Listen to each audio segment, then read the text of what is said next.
धूमिल की कविता मोचीराम पर बात करना चाहती हूँ। धूमिल की कविता मोचीराम एमए के सेमेस्टर 4 के पाठ्यक्रम में शामिल है। धूमिल ने जितना भी लेखन किया है उसका लेखा जोखा मोचीराम कविता में है और मोचीराम कविता के आधार पर धूमिल की काव्य संवेदना पर प्रकाश डाला जा सकता है। समकालीन कविता के प्रमुख आधार स्तंभ के नाते धूमिल ने बहुत बड़ा योगदान दिया है। उनकी कविता में राजनीति पर जबरदस्त आघात है। धूमिल की यह कविता मोचीराम काल सापेक्ष कविता होते हुए भी काल की सीमा का अतिक्रमण करती कविता है। काल का यह अतिक्रमण भी इतिहास के भीतर ही संभव होता है। यह धूमिल के समय के भीतर और बाहर, पीछे और आगे का काल है। यह इतिहास का वह रूपक है जो खत्म होने का नाम नहीं ले रहा।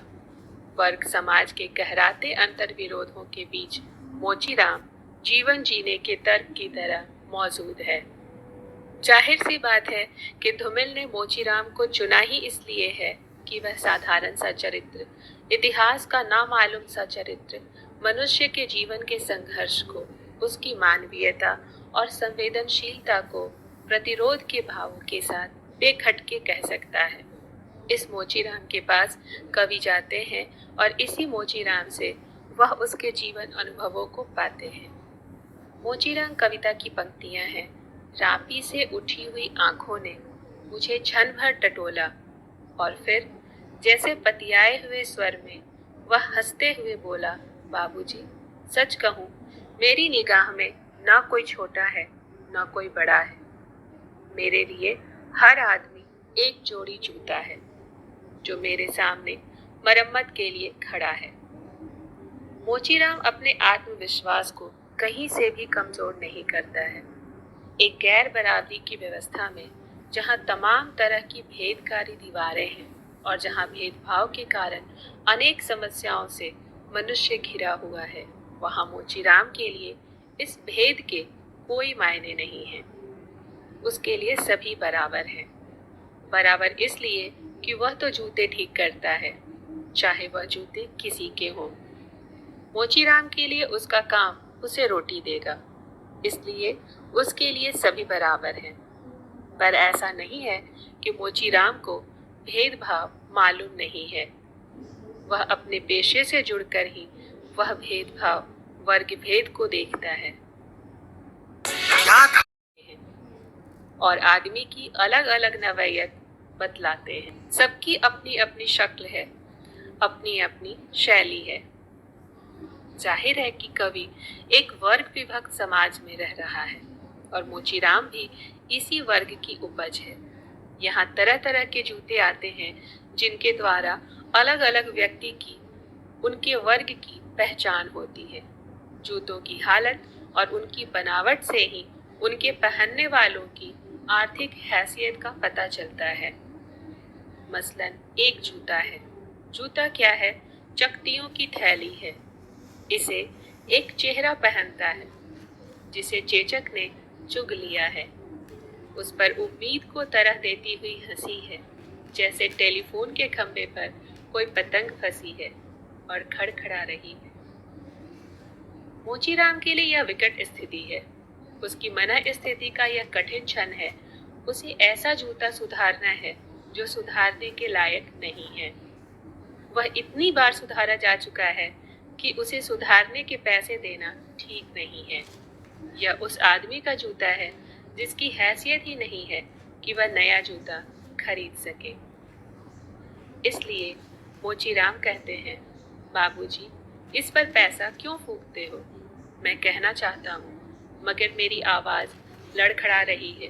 मैं महसूस करता हूँ भीतर से एक आवाज आती है, कैसे आदमी हो, अपनी जाति पर थूकते हो। धूमिल साठोत्तरी हिंदी कविता की कवि है।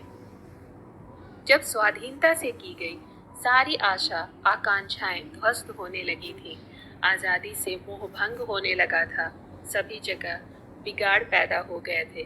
धूमिल की कविता आक्रोश और विद्रोह की कविता है। सामाजिक मूल्यहीनता की स्थिति निरंतर बढ़ रही थी और कोई किसी के अनुशासन में नहीं रह गया था, न सत्ता न जनता। 7वें दशक की अराजक होती स्थितियां इसी का संकेत करती हैं। इस कविता में आजादी के बाद का दृश्य उपस्थित होता है।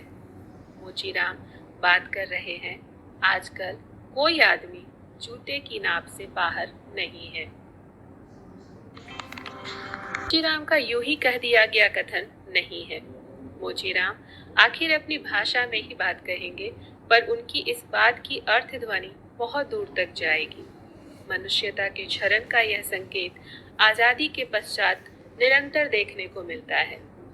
जहां हर कोई तलवे चाटते मिल जाएगा, यहाँ हर एक इंसान बिकने को तैयार है।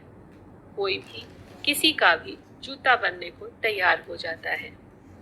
किसी भी व्यक्ति में विरोध का साहस नहीं बचा है। धूमिल ने मोचीराम कविता के माध्यम से उच्च, मध्य एवं निम्न वर्ग के प्रति अपने विचारों को व्यक्त किया है। मोचीराम के पास चकतियों की थैली जैसा जूता मरम्मत के लिए आया है और उसको पहनने वाले का चेहरा चेचक का चुगा हुआ है। मुसीबतों, विपत्तियों, गरीबी, भूख और अभाव के कारण उसके चेहरे पर खाए पिए जैसी रौनक नहीं, चमक नहीं। वह दीनहीन, छीनकाय, अस्थि पंजर मात्र है। ऐसी चकतियों वाला जूता बनने के बाद भी बहुत समय तक चलने वाला नहीं होता है। मोचीराम यह बात अपने ग्राहक को बताना चाहता है कि इस पर पैसे क्यों फूकते हो, इसमें पैसे लगाना व्यर्थ है। लेकिन मोचीराम के मन में यह विचार आता है कि यह गरीब आदमी नया जूता खरीदने की हैसियत नहीं रखता है। मोचीराम और ग्राहक की एक ही जाति है, गरीबी। धूमिल बताना चाहते हैं कि यहाँ दो जातियां हैं, अमीर और गरीब। बाकी की समस्त जातियां दिखावा है।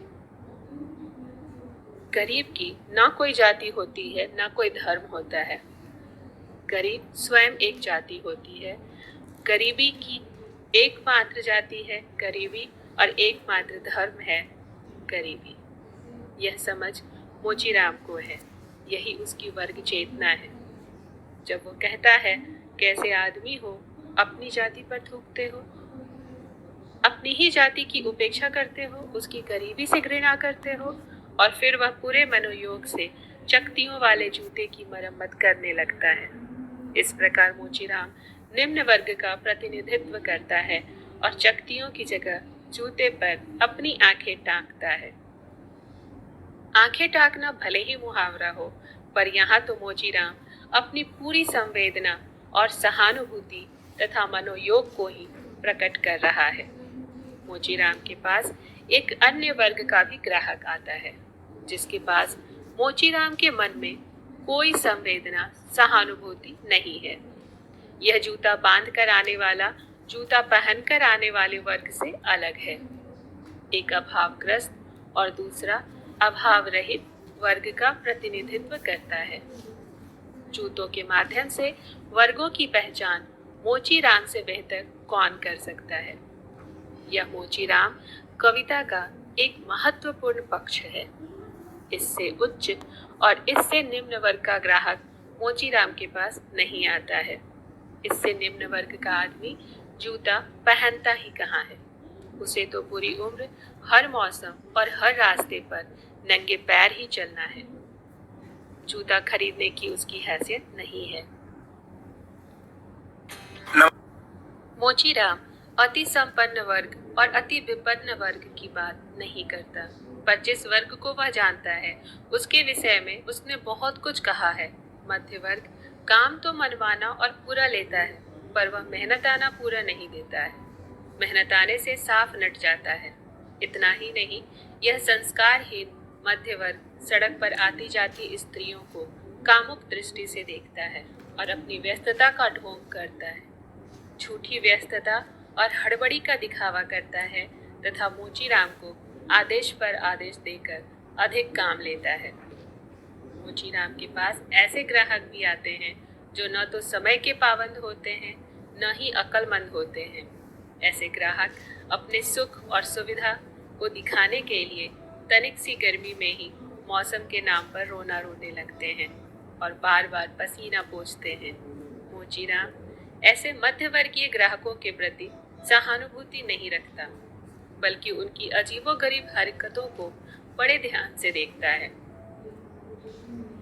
इस मध्य वर्ग के प्रति धूमिल की कविता में यह पंक्तियां हैं। गरज यह कि घंटे भर खटवाता है, मगर नामा देते वक्त साफ नट जाता है। शरीफों को लूटते हो वह गुर्राता है और कुछ सिक्के फेंक कर आगे बढ़ जाता है। अचानक चिहुक कर सड़क से उछलता है और पटरी पर चढ़ जाता है। धूमिल ने मोचीराम कविता में वर्गीय विषमताओं का चित्रण किया है। धूमिल का यह मोचीराम नगर जीवन की चालाकियों से दूर है। धूमिल की कविता में ग्राम बोध और नगर बोध की अलग अलग स्थितियां देखने को मिलती हैं। उनकी कविता में नगर के एक ऐसे मोची का वर्णन है जो चौक से गुजरते हुए देहाती को बुलाकर रबड़ के तल्ले वाले जूते में 3 दर्जन फुल्लियां ठोककर ग्रामीण ग्राहक को डांट डपट कर पैसे वसूल कर लेता है। सहानुभूति और प्यार यहाँ छलावा हो जाता है। पटकथा कविता में कवि कहते हैं, सहानुभूति और प्यार अब ऐसा छलावा है जिसके जरिए एक आदमी दूसरे को अकेले अंधेरे में ले जाता है और उसकी पीठ में छुरा भोंक देता है। ठीक उस मोची की तरह जो चौक से गुजरते हुए देहाती को प्यार से बुलाता है और मरम्मत के नाम पर रबड़ के तल्ले में लोहे की 3 दर्जन फुल्लियां ठोक देता है और उसके नहीं के बावजूद डपट कर पैसा वसूलता है। कवि मानता है कि मनुष्य के बीच भेद बेमानी है। कवि मोचीराम के माध्यम से कुछ युक्तियां प्रस्तुत करता है।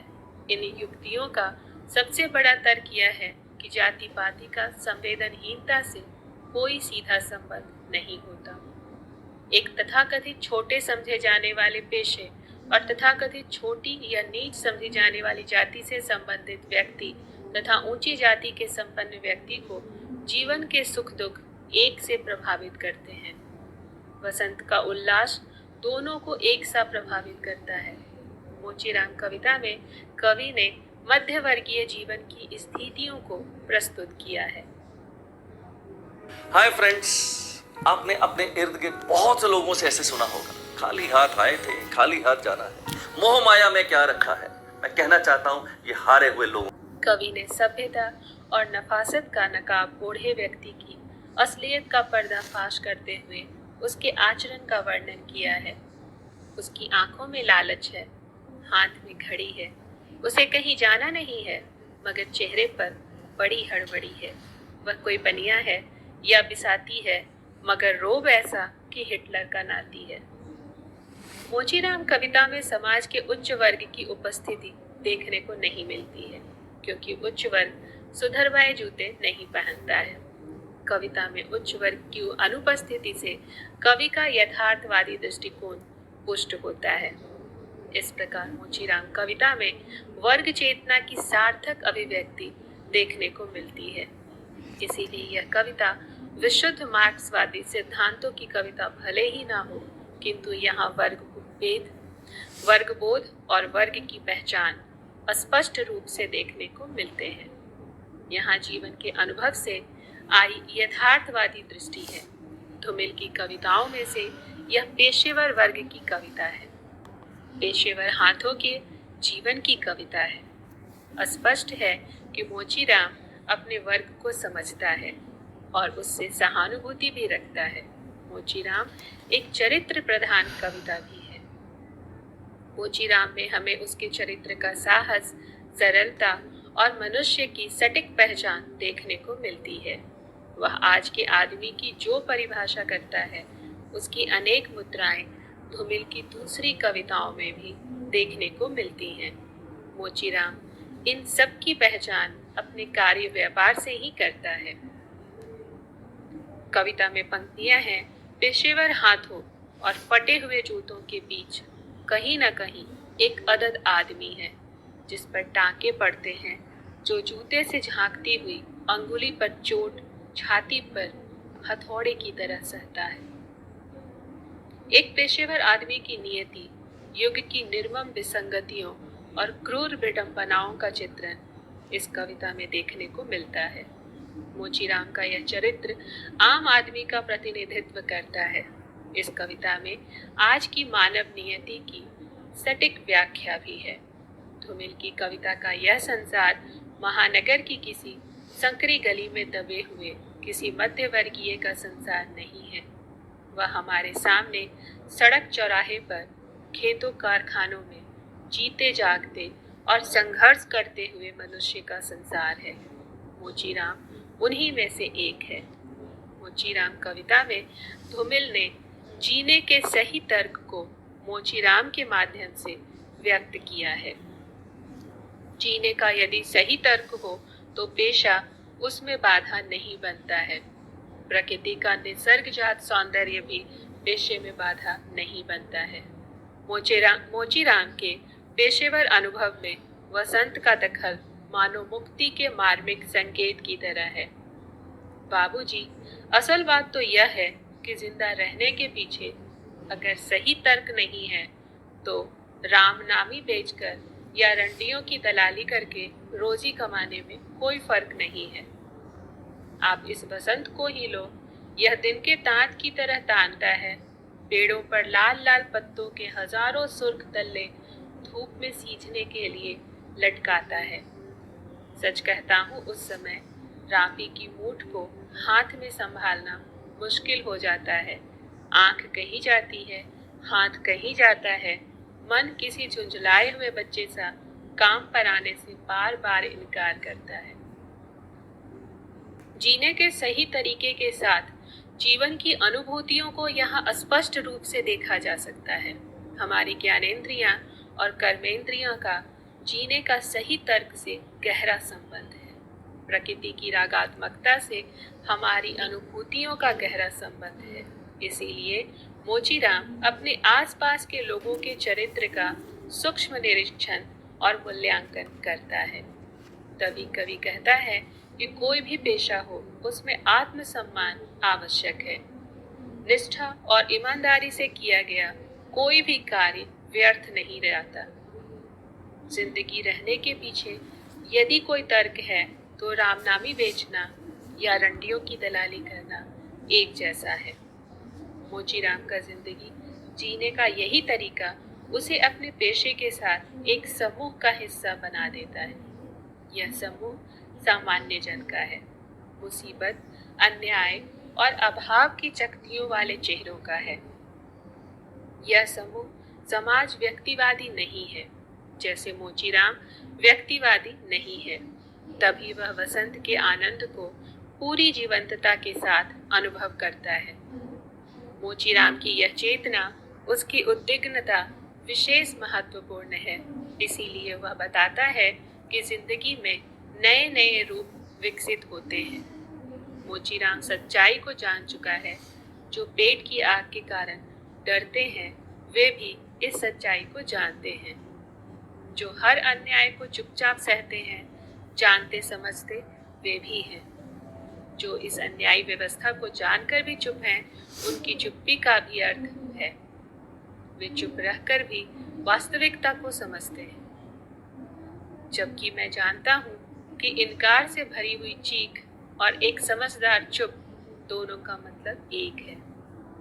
अपनी अपनी जगह एक ही किस्म से अपना अपना फर्ज अदा करते हैं। मोचीराम कविता में धूमिल ने जूता, मोची, आदमी आदि नए नए व्यंग्यात्मक प्रयोग कर आदमी की नियति को व्यक्त किया है। इस कविता में धूमिल अपने तीखे एहसास को व्यक्त करते हैं। यहाँ जीवन की विडंबनाओं की भी अभिव्यक्ति हुई है। इस कविता में व्यंग्य की धार इतनी तेज है कि हम स्पष्ट देखते हैं। मोचीराम हर किसी पर व्यंग्य करता है। अमीर, गरीब, मध्य वर्ग, राजनीति सभी इसके व्यंग्य का हिस्सा है। धूमिल समाज में व्याप्त सभी वर्गों की विसंगतियों और विडंबनाओं पर व्यंग्य करते हैं। मोचीराम कविता व्यंग्य बोध की दृष्टि से महत्वपूर्ण है। इसमें मोचीराम समाज के प्रतिष्ठित और सभ्य कहे जाने वाले संपन्न वर्ग पर व्यंग्य करता है। सच कहूँ, मेरी निगाह में ना कोई छोटा है ना कोई बड़ा है।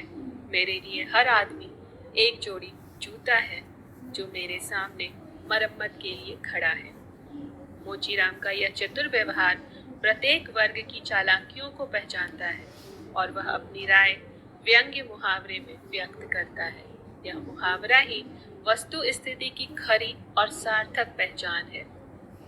मोचीराम के कथन में केवल सुक्तियां और मुहावरे ही नहीं है, यहाँ काव्य कथ्य की प्रकृति का भी आकर्षण है। मोचीराम का एकालाप उसके अपने पेशे के संस्कार सूचक शब्दों तथा उपकरणों के माध्यम से पूरे समाज के संकटों तथा अंतर्विरोधों पर टिप्पणी है।